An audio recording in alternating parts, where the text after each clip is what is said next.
Hello, everyone. Thank you so much for joining us, and welcome to the fourth annual Perspectives Conference, Gender Across Time. Let me introduce myself. I am Sylvia Walker, and I will be the moderator tonight alongside Joseph White. Perspectives is a student-produced journal focused on historical inquiry at Cal State LA. This year marks our 52nd edition of the journal and our fourth annual conference presentation. I would like to thank the Perspectives team, Marjorie, Lachlan, Joseph, Jessica, Jaden, and of course, our faculty advisor, Dr. Flager, for all their dedication that went into this year's journal. And finally, of course, I would like to thank our presenters tonight for investing their time and hard work into their presentation to teach us about their research findings. Let me outline a brief structure for tonight's presentation. Each speaker will present their research, and directly following the conclusion of all three speakers, we will begin a Q&A period for our audience to ask their questions, which will be moderated by Joseph. We ask that you all keep yourselves muted until your turn. If you have any questions, we please encourage you to use the raise hand feature or type your question in the chat.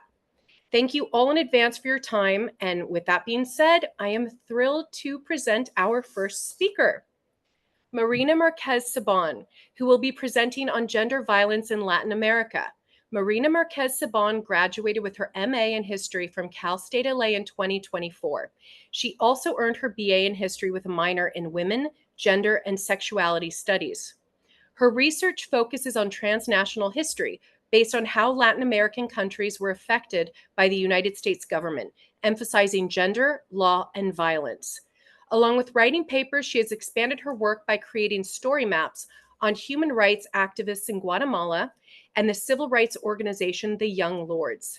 Marina has also worked with archival posters from Central America under the mentorship of Cal State LA Special Collections librarian Azalea Camacho. Her future goal is to become a community college professor and to continue publishing her work. Marina, welcome. Take it away. Thank you so much, Sylvia. Good afternoon, everyone. My name is Marina Marquez Saban, and my research topic is gender violence in Latin America, focusing on Guatemala, El Salvador, and Mexico. Looking through government agency documents, art pieces, book chapters, and case studies revealed how women in Latin America overcame the injustices of their government. Therefore, we find out how women build awareness with other social movements to expose the horrors of violence amongst their family, friends, and themselves. Therefore, the societal views in Latin America countries are unfair because they have many things that are going on, and therefore in Latin America, the alarming rates of gender inequality and violence are seen through murder, rape, physically abused by a partner or through a family member, and it affects women personally and publicly. Therefore, the fair action is done through their activism rather than the court of law. The societal views on violence in Latin America is that they have something called a mordida. The mordidas are basically where suspects or a family member of the suspects are paid by the police to cover up evidence so they wouldn't get caught. Secondly, media interpretations victim blame and body shame women, especially if they were sexually assaulted. And of course, listed on the photo there are some of the phrases that are provided in the media interpretations, such as newspaper, social media, and etc. Lastly, there's machismo ideology, where many women fall under submissive roles by their male dominant partners.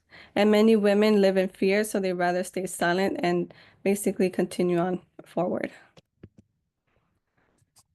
During the dictatorship of Efrain Rios Montt, many were killed, especially women from the Mayan descent. For example, there was an oral testimony under the name of Cecilia Tehu.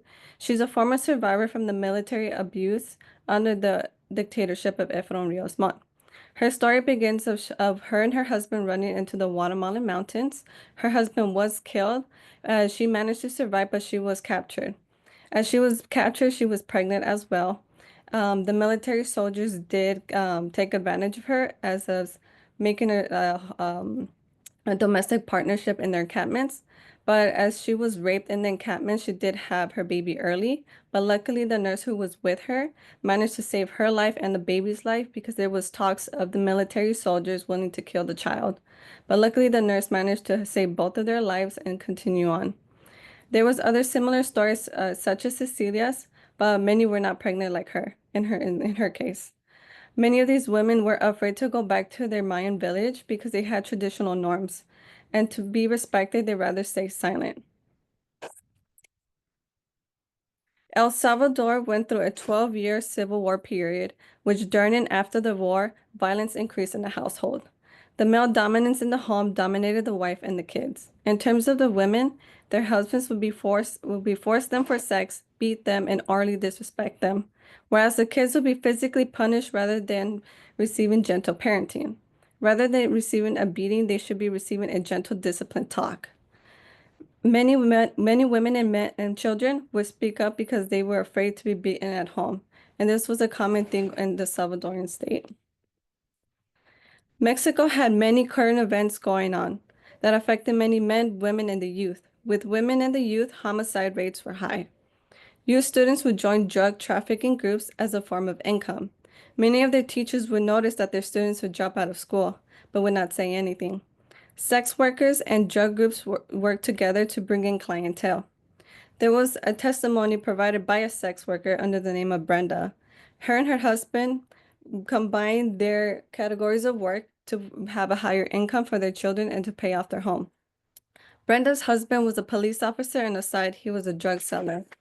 Therefore, as he was a police officer, he provided protection for her and her fellow sex workers. For them being sex workers, they would be robbed and harassed to be forced upon.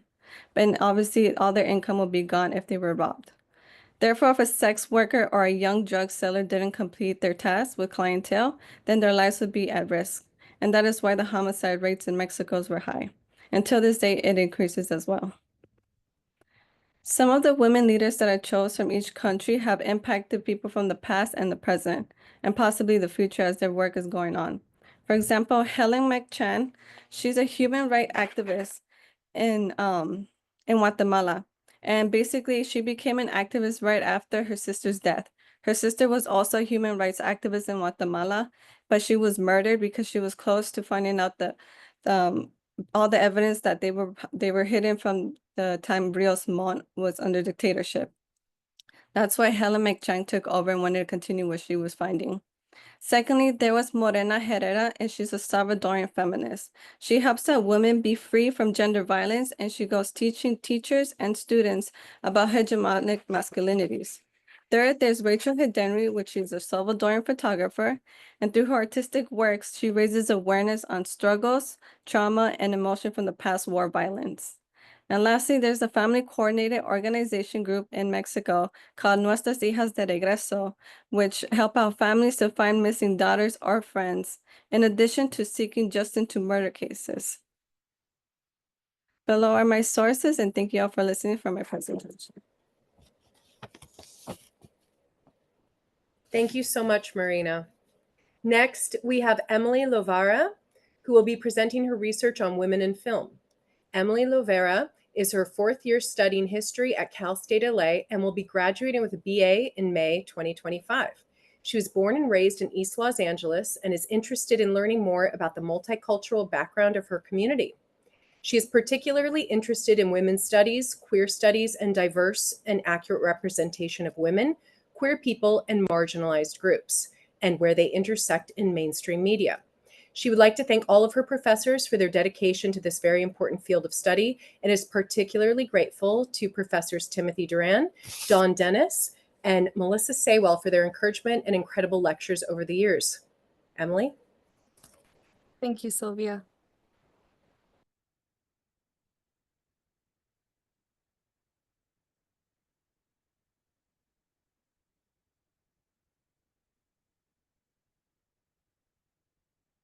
Sorry, everyone.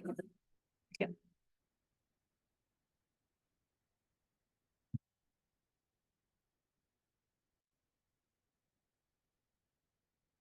Sorry about that, everyone. Good evening. My name is Emily Lovera, and I decided to focus my research on how roles for women changed over the course of a nearly 50-year period in Hollywood. FX's 2017 miniseries feud, Betty and Joan, begins with Joan Crawford lamenting, "Everything written for women seemed to fall into just three categories: ingenues, mothers, and gorgons." Her friend then asks her, "So where does that leave you?" Crawford looks at her with disdain. The series, though largely fictitious and misrepresentative of the relationship between the two actresses, does point out how limited the roles for actresses can be, and how they must constantly adapt to find work. Hence the title of my research, The Mother, the Maiden, the Crone: How Roles for Women in Hollywood Changed from 1927 to 1972. The first film I will be discussing is Clara Bow's It from 1927. An instant success that made her the definitive sex symbol of her time. As Betty Lou, she represented the wild freedom of the Jazz Age with her short androgynous dresses and feisty spirit tempered by an effervescent personality that foreshadowed the screwball heroine. Like in a scene depicted at the bottom of this slide, with nothing to wear but her work dress, Betty Lou takes a pair of shears and without hesitation cuts out a plunging décolletage. And then she uses the scraps as a flapper headpiece. Her scrappiness made her relatable, as it did in the film later when she comforted and stood up for her friend Molly, a struggling single mother, whose sexuality critiques the seemingly looser morals of the new woman, which foreshadowed the censorship of stars on and off screen during the more conservative 1930s, especially Beau, whose off-screen scandals ended her career in 1933, only a decade after her debut. Hollywood was still in its pre-Hays Code era when Little Women was released. The lax restrictions made films of a more sensual nature, starring the likes of Jean Harlow and Mae West, very popular. However, 1933 marked a change, as producer B.P. Schulberg confessed to The Hollywood Reporter that the then recent success of Outlier, Little Women, has made everyone in production circles clean-minded, which resulted in the creation of more wholesome, family-friendly pictures. Katharine Hepburn's performance as Jo March received the most praise, as her natural athletic ability was put on display by director George Cukor to visually represent what freedom from the constraints of her sex meant to her, although many critics preferred to focus on the themes of domesticity, sisterhood, and collectivism in times of war, which proved a worthwhile message in 1933. With the onslaught of the Great Depression, theaters had lost about 300 million moviegoers, which led to the creation of B movies that were low risk, low cost, and more controversial films like Betty Davis's Star Maker vehicle of Human Bondage, which ends with her character dying of a sexually transmitted disease, received middling critical praise and was a commercial failure. So it was no wonder that Hollywood began to turn its eye towards a more universal kind of entertainment, which audiences of all ages could enjoy and which guaranteed the studio's profit, like Little Women. Mildred Pierce deviated from classic wartime pictures that usually centered a housewife committed to her family and country. Above all else, like Kay Miniver and Mrs. Miniver, or Millie Stevenson in The Best Years of Our Lives. But Mildred does not have the luxury of a stable relationship to complement her tenacity and drive. The work she must do to give her children everything she believes they deserve, first as a waitress and later as a business owner, paradoxically keeps her away from the home and her family. And the film ends with her being blamed for Kay's death and her other daughter Vita's impertinence. The less than happy ending that Mildred experiences after her trials and tribulations differs from the happier endings of other films at the time, or even the harsher endings of a typical film noir. Films around this time tended to adulate successful women in the workplace as long as they were taken down a peg by the end of the film. In Woman of the Year, Tess Harding gets the man, but despite all of her accolades as a successful award-winning foreign correspondent, she fails her new husband Sam as a wife because she can't cook him a decent breakfast. In His Girl Friday, Walter finally gets his ex-wife Christy Colleran, a no-nonsense reporter, to remarry him by promising her a real honeymoon, but instead he takes a job and leaves her to carry her own heavy suitcase. The relationship between women, love, and work is further explored in the film All About Eve, by cleverly critiquing how the industry treats women by showing us three different actresses, all in different stages of their careers. Betty Davis is aging but talented Margot Channing, Anne Baxter's ambitious but deceitful Eve Harrington, and Marilyn Monroe's sexy but talentless Ms. Caswell, which was the common perception of Marilyn Monroe for most of her career. At one point in the film, Margot admits to her good friend Karen, "Funny business, a woman's career. The things you drop on your way up the ladder so you can move faster, you'll forget you need them again when you get back to being a woman. It's one career all females have in common, whether we like it or not, being a woman. Sooner or later, we've got to work at it." The framing of Margot overcoming the heartless ambition of being a great actress, breaking down her walls, and being vulnerable with Bill, the man she loves, is similar to Mildred Pierce in that it resents a woman for her ambition outside of the home. The 50s brought major challenges to the production code with films like Tea and Sympathy, Cat on a Hot Tin Roof, and Suddenly Last Summer, which centered women in films about the complicated nature of marriage, sexuality, and autonomy, which often ended with the woman unfulfilled. This is emblematic in the film's inability to decide whether or not Margot should behave as she does, but ultimately it ends with a more subdued Channing, quelling her erratic diva behavior by basically telling her to act her age. The ending has Margot dissing Eve for her own callous ambition, and inadvertently makes the audience ponder why the industry only sees the potential of women until they've reached a certain age, and why they're often forced to compete for the very limited spaces offered to women in nearly every field of work. Now, Rosemary's Baby was released at a time when the studio system was dead, and it differed from other films at the time that decided to focus on stories set in the future, like Fahrenheit 451 and Barbarella. Director Roman Polanski decided to show us the ordinary and true evil, as the Cassavetes are not portrayed as cackling, overtly villainous Satanists, but as nice, regular, overbearing neighbors, people who hide their misdeeds behind friendly smiles and seemingly good intentions. Rosemary's submissiveness and lack of assertiveness around her husband and neighbors stems from her religious upbringing, and throughout the course of the film, you can see a progression at the bottom of this slide. You can see that particularly in her hair and wardrobe, the changes, it shows that she becomes a more confident character as she discovers a nefarious plot against her and her child. Although often criticized as staunchly pro-life, through Rosemary's decision to forego killing the unholy creature and becoming its mother, her delirious demeanor while rocking the child, coupled with the childish lullaby that she hums in her head, shows that she's reverted back to the person she was at the beginning of the film, because of the overwhelming self-sacrifice that motherhood requires. Rather than holding Rosemary up as a beacon of purity, her story is a cautionary tale against forcing women to carry dangerous pregnancies to term, as it is always the women who are forced to pay the consequences.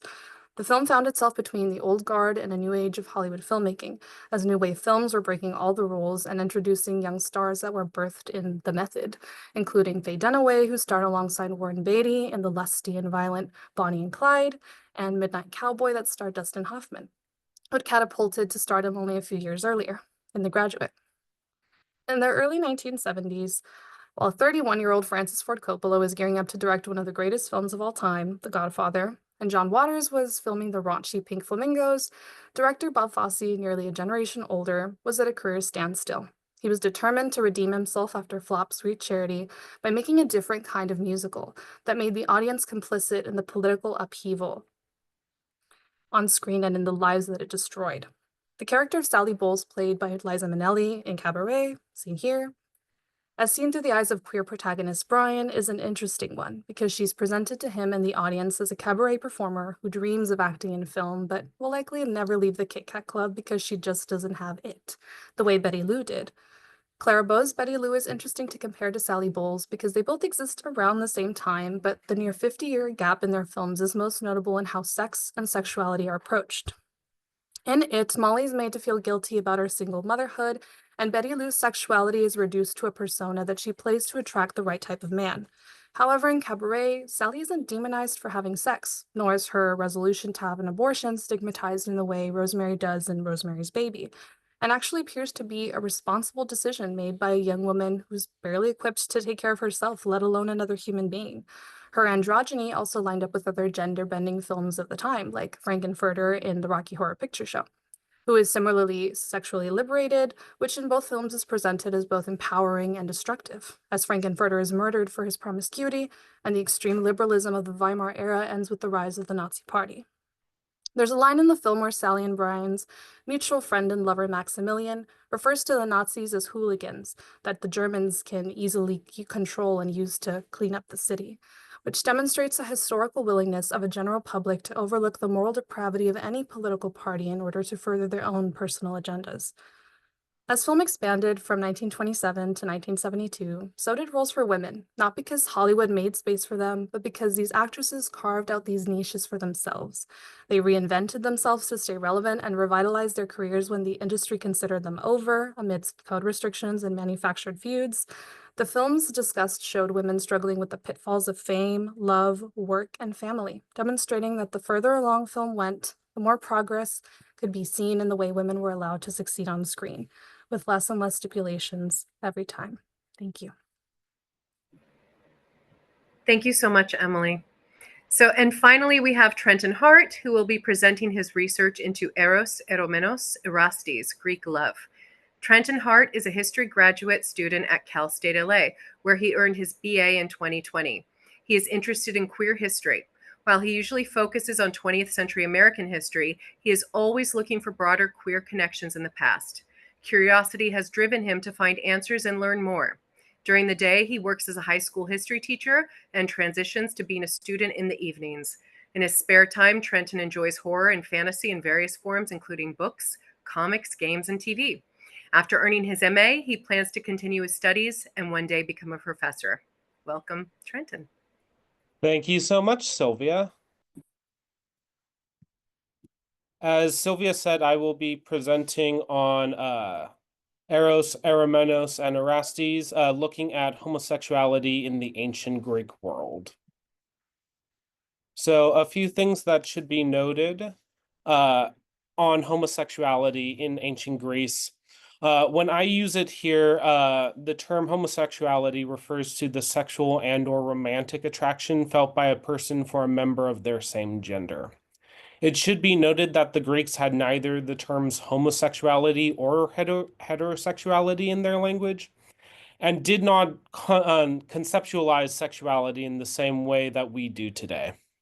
While same-gender attraction has always existed, and while the Greeks may not have had the words for it, we can certainly see evidence of homosexual relationships within ancient Greece.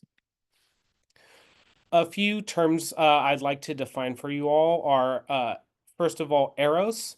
So eros refers to the passionate kind of love often related to sex and sexual desire. Within the ancient Greek world, there were many different words they had for love, and eros was that kind of love that was most closely related to sex. The second word I'd like to define for us all is pederasty. So this is a homosexual relationship in where a youth and an older male would enter into a relationship where the older man would supply connections and expertise to the youth in exchange for company and sexual gratification. While this was most often seen among the nobility of Athens, it can also be seen across the wider Greek world. When looking at this pederastic relationship, the eromenos is the youth or the desired one, where the erastes is the older male within the relationship. Now, we can see this relationship as well as other homosexual relationships played across three major sources, that being art, myth and legend, as well as literature. Beginning with art, we can see these relationships depicted most often in vases. Now, while vases will depict things like gods and monsters, I think we can still use the artwork as a valid source for how life would have been like. So vases depicting sex acts between humans should be taken as depicting acts that would have taken place during that same time period, in the same way that a vase of winemaking would depict winemaking as it would have been made. It is often said that these are sort of artistic trends. However, the majority of these vases that depict pederastic or homosexual relationships were made over 100 years, making it ultimately unlikely that it was simply an artistic trend. When it comes to myth, we can see these pederastic relationships throughout their mythology. Many of the gods, including Zeus, Apollo, and Eros being the god of love, are reported to have male lovers. While some historians center Greek pederasty on this power dynamic, they believe that these myths were used as a way of training respect. However, not all of the relationships depicted in Greek myth fit into this simple mold. So, for example, the relationship between Achilles and Patroclus does not fit into this mold because they were roughly the same age, as opposed to that age difference that generally implies the pederastic relationship. In terms of literature, I'll be looking at three pieces. The first being the Constitution of the Lacedaemonians by Xenophon, Alcibiades the First by Plato, and then the Athenian Constitution by Aristotle. So it is in the Constitution of the Lacedaemonians that is said, quote, "But if it was clear that the attraction lay in the boy's outward beauty, he banned the connection as an abomination, and thus he caused lovers to abstain from boys no less than parents abstain from sexual intercourse with their children, and brothers and sisters with each other." What is interesting about this quote is that what's being challenged here is the practice of pederasty, not the general acceptance of homosexual attraction. So while pederasty is definitely in this quote being put down and being denied, there's nothing in here that implies that homosexual attraction or attraction between males was something that was seen as an abomination. The second quote from the Constitution of the Lacedaemonians says, "In other Greek states, man and boy live together like married people. Elsewhere, consent is won by means of favors. Some, on the other hand, entirely forbid suitors to talk with boys." This quote is interesting because it presents a society that is quite open to male attraction. Xenophon notes that there is intimacy comparable to that of married couples, implying that in the wider Greek world, homosexual relationships were common, if not accepted. Looking at Alcibiades the First, quote, "I loved you for your own sake, whereas other men love what belongs to you, and your beauty, which is not you, is fading away just as your true self is beginning to bloom. And I will never desert you, for the Demus of the great-hearted Arechius is of fair countenance, but you should see him naked. Wherefore observe the caution which I give you." In this, we see that Plato, arguing through the character of Socrates, argues that true love is found by making a bond with the soul and not simply beauty that will fade with time. This is interesting because what is not in dispute is that a man can form this bond with another man, that true love can be bonded between two men, or that homosexual attraction is in any way uncommon. Instead, this discussion of attraction and bonds only is being presented only between fellow men. The final quote I have for you all is from the Athenian Constitution, in which it says, quote, "He became enamored of Harmodius, and since he failed to win his affection, he lost all restraint upon his passion."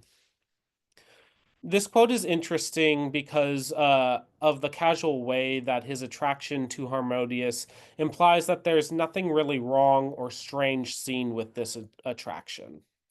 The latter part of the quote also implies that Hipparchus could have won his affections, meaning that homosexual courting was in some part accepted, as opposed to something that would have immediately been rebuked or disregarded. Through all of these sources, we see that homosexuality and homosexual attraction was quite prevalent and not stigmatized in the same way that we often see it stigmatized today. I'd like to thank you all for your time as well as the Perspectives team, and I will hand it back to Sylvia. Hello, everyone. Thank you all for your time, and thank you to all of our presenters. We will now move into the Q&A portion of tonight's conference. If you have any questions, please post them in the chat. Otherwise, use the raise hand feature and wait to be called upon.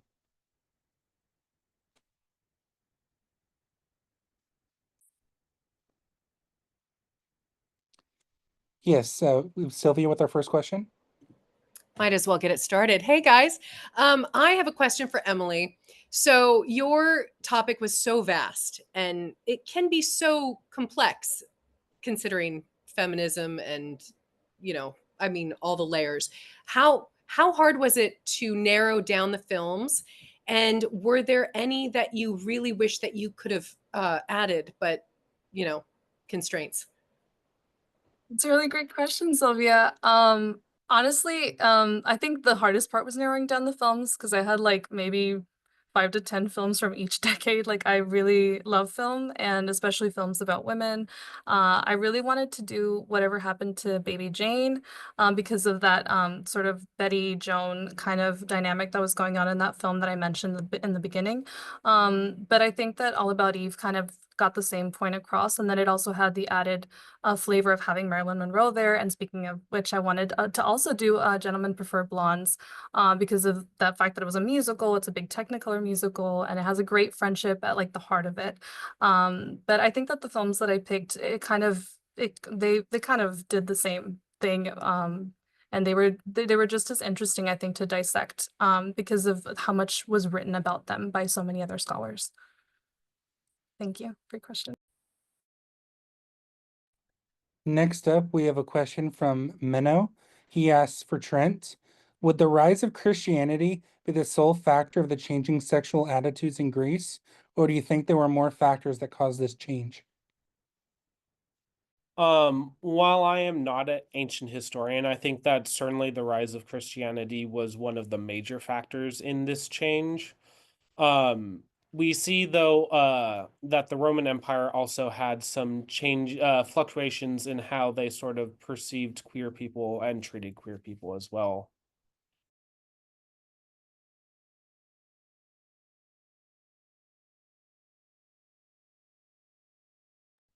Yes, our next question will be from Marjorie. Hi, great job, everyone. Thank you so much for your really insightful presentations. I have a question for Marina. At the end of your presentation, you mentioned a few different women activists, and I was just wondering how you learned about those women and their activism. Yeah, great question. So I found these women through social media and also through videos that I have found in the USC department, history department. Um, and also and through a documentary that I did view for one of my courses in the past. Basically their activist work was trending at the time.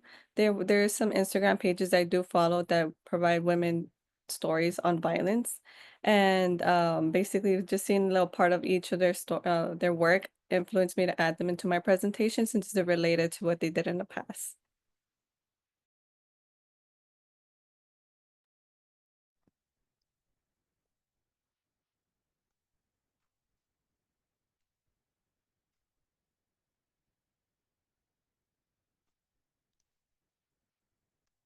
Yes, our next question will be from Sal. Yes, hi. Thank you all for your hard work, everybody. This question's for Emily. Do you think that the movies pointing out the problems that women face at the time, like in particular All About Eve, when it talked about the three separate women and the problems that they were facing, do you think that it was self-referential to kind of draw a spotlight onto what was happening, what the women faced at the time, as some movies do now? I think it definitely did. I mean, Betty herself, when she did Whatever Happened to Baby Jane, she actually put out an ad saying, work wanted for an actress who's been around for so long and she's kind of being ignored right now, basically, like wants steady work in Hollywood. And it was kind of a joke. Um, but people took it the wrong way because obviously they don't like for women to point out the problems that are going on in Hollywood. But I think that this did reflect. I picked this film in particular because even though Baby Jane does have like that dynamic between the two sisters and just somebody who used to be a star, both of them used to be stars, but then one of them was kind of just like her relevance faded, and one of them just like never reached stardom in adulthood. I think that All About Eve sort of shows the same thing, but it really focuses on why we kind of leave older stars behind as we go along, and like why is like Margot Channing forced to kind of like leave her stardom behind, just because Eve Harrington is like the new girl on the block. And I think a lot of that was going on in Hollywood and is still going on in Hollywood. I think we've gotten a little better about it, but I think we still see that in the fact that women like Anne Hathaway, who are just incredible actresses, are put in films like like that new film that she did a while back. I think The Idea of You or something like that, where it's like she's done a lot of interesting work throughout her life, and I would like to see her do something that's like a little more challenging, and not just her, but actresses who are her age and a little bit older. Thank you for your question, Sal. Okay, if anybody else has questions, please use the raise hand feature to get picked. And also we have the chat available. You can post it there as well.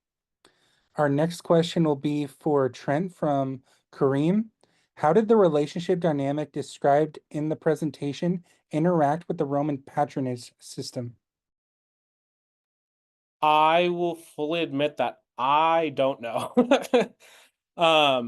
My research didn't my research was mostly focused on ancient Greece. And just for the scope of the paper I was working on for the class, I decided to focus on ancient Greece as opposed to the wider Greco-Roman world. I also see that you asked how widespread were these relationships outside of Athens? Were they documented outside of the Greco-Roman world? I'm not sure how much of it was documented outside of the outside of ancient Greece. I know that at least within ancient Greece, we can see once again with the constitution of the Lacedaemonians that there was a presence at least throughout the ancient Greek world, which would imply that these relationships could be seen by those outside of Greek culture. Okay, thank you. We have another question for Trent. Were the views on same-sex relationships different for women? If so, is there any evidence of this outside of Sappho? I think Sappho is really interesting because of there is so little evidence of just in general how sort of the ancient world treated minorities such as women, which makes the works of Sappho so interesting, especially that they survived. Um, it I had to sort of focus on male to male attraction because that is what was most prevalent in the sources I was working with.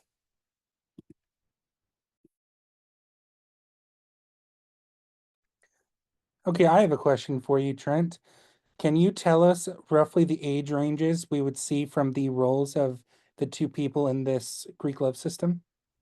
Yeah, so the Arimenos, the younger one, would have been from ages roughly 14 to 19, where the Erastes would have been around 20 to 30 years old. Okay, thank you. Next up, we have Marjorie with a question. Yeah, I had a question for Emily. Emily, you mentioned the Hays Code a few times in your presentation, and I was wondering if you could just give like a little bit more explanation of what that is. Yes, of course. The Hays Code was in place from, I believe, 1925 to about like the late 1960s. I think 1968 was when it was really, I think 1969 was when it was really like dead, and as well as the studio system, which is like a system that used to exist before where big studios like Warner Brothers, 20th Century Fox, MGM, Metro Goldwyn Mayer, they all had like a set of stars that worked for them, and they were contractually obligated to just do movies for those. So sometimes you would get films that someone really wanted someone else to be in it, but they couldn't because of they like contracts would just like not let them be kind of loaned out or whatever. And the motion picture production code basically said there's going to be no sex in film, there's going to be no cursing in film, nothing that specifically, because we have the separation of church and state, but not in film apparently, because you could make fun of the church at all. And the Catholic Church frequently would sort of, if anything, kind of try to flirt with like going against the motion picture production code. The Catholic Church would immediately like rally all of its followers and just like either boycott the film or get it like just completely banned. and it really restricted a lot of filmmakers.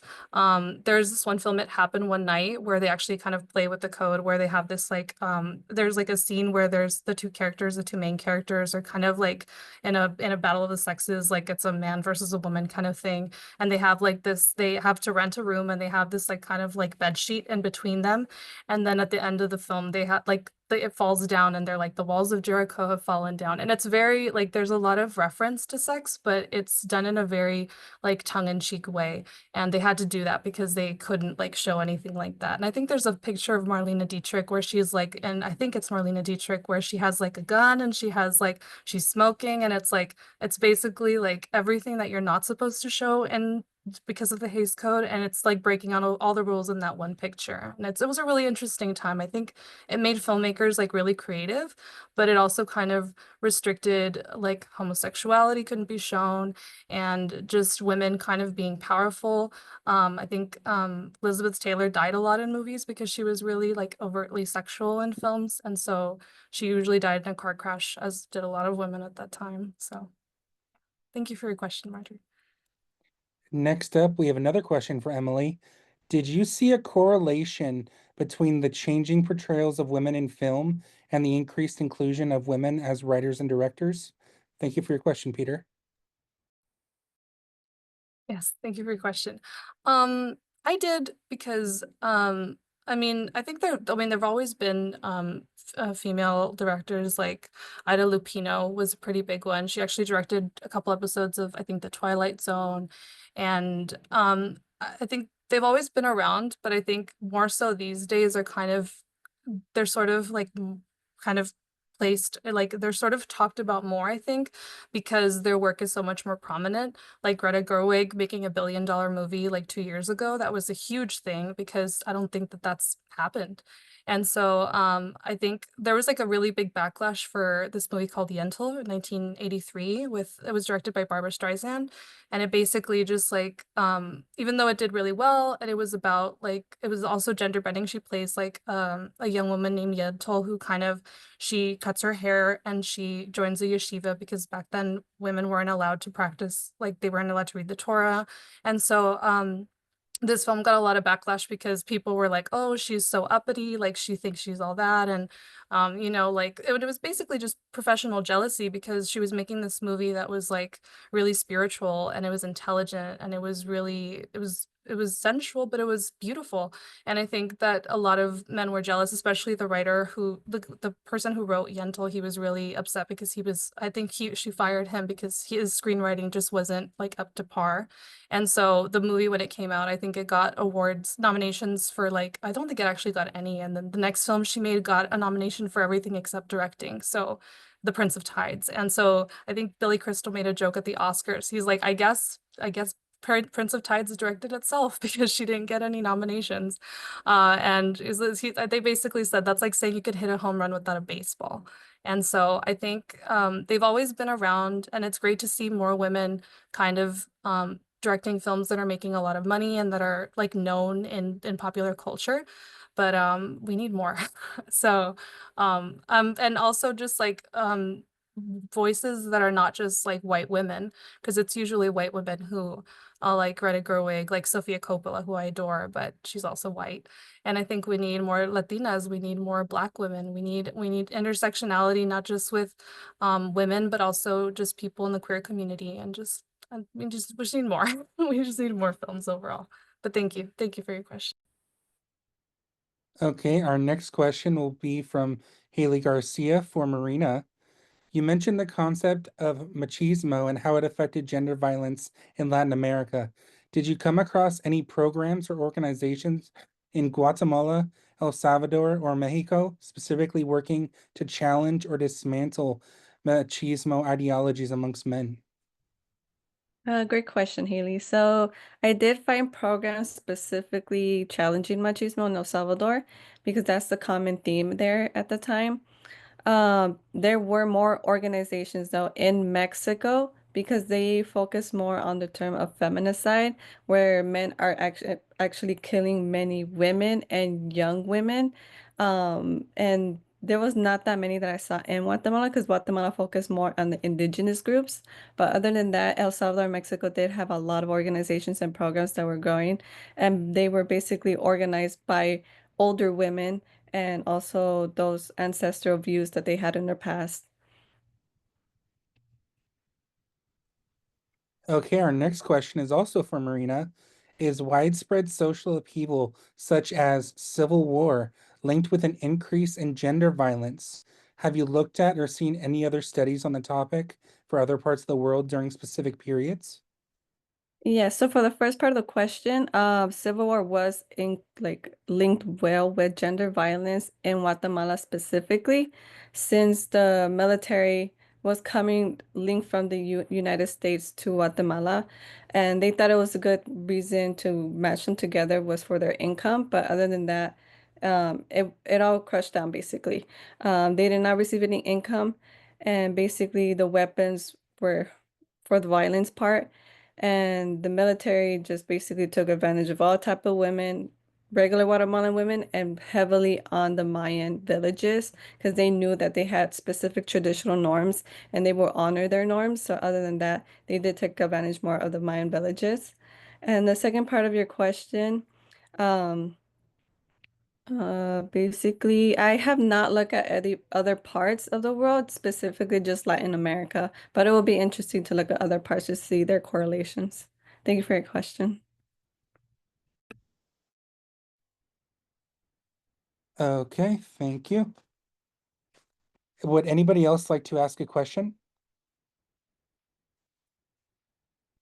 Okay, we have a question from Sal. Go ahead. Yes, this question is for Trenton. Were these homosexual relationships allowed even within a marriage? Were they tolerated, and to what extent? I wasn't able to find any evidence that there were sort of homosexual marriages in ancient Greece. Um, I've come across mentioned that there were sort of a handful of Roman emperors who did, but in terms of ancient Greece, not so much. I think though that the sort of while the pederastic relationship was very strictly defined, especially within Athenian society, I think the fact that there was a homosexual relationship that was ingrained within that society implies a sort of broader acceptance of homosexuality overall.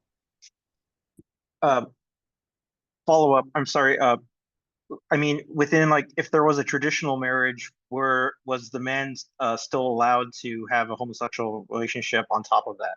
And was it accepted or tolerated? Um, I personally didn't come across any evidence of that.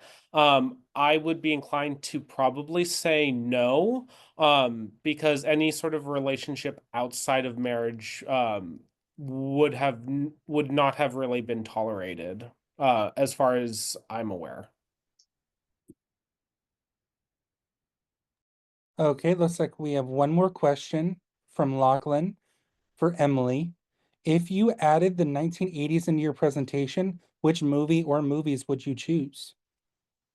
Thank you, Lachlan. I actually did pick a couple and then I had to cut them out because I figured it would just be cleaner to just leave it at 50 years. But I would have liked to looked at like 9 to 5, which is a great film, and Dolly Parton's first film, and she's wonderful in it. I think also Steel Magnolias is a really great film because it's also like an ensemble of women, and again, Dolly Parton. She had a moment in the 80s and she was really like a great personality in a lot of films, especially in that one, which I think is her best. But I think I would have liked to do The Color Purple. I think that's one of my favorite films of that time, and it's just brilliantly directed by Steven Spielberg, and I think that Whoopi Goldberg is just incredible in it. And every woman, I mean Oprah Winfrey, every person that's in that movie is just incredible.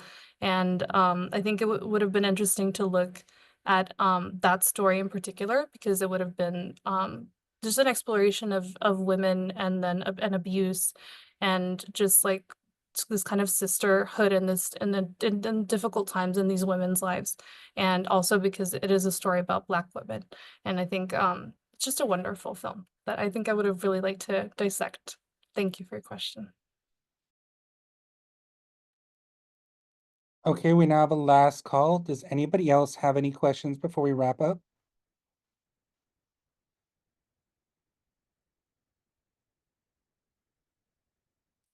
Yes, Jaden has the next question. Hi, for Trenton, was there like a specific trend of where these vases were found in Greece? Like were more found in Athens or were found in Sparta? I was not able to track exactly where all these vases were found, but it was across sort of there wasn't a specific place or time period that they seemed to originate from, but rather it was a generally was made sort of across ancient Greece.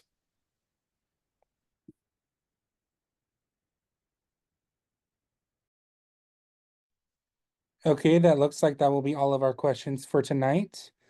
Thank you to our presenters and for everyone who came and spent their time with us tonight. And thank you for your support on the 4th Annual Perspectives Conference and the 52nd edition of the Perspectives Journal. I would like to thank Marina for her presentation on gender violence in Latin America, Emily for her presentation on women in film, and Trent for his presentation on Eros, Eramenos, and Orestes, Greek love, for such an informative evening. We appreciate those who viewed and hope to see you all again next year. Have a great night.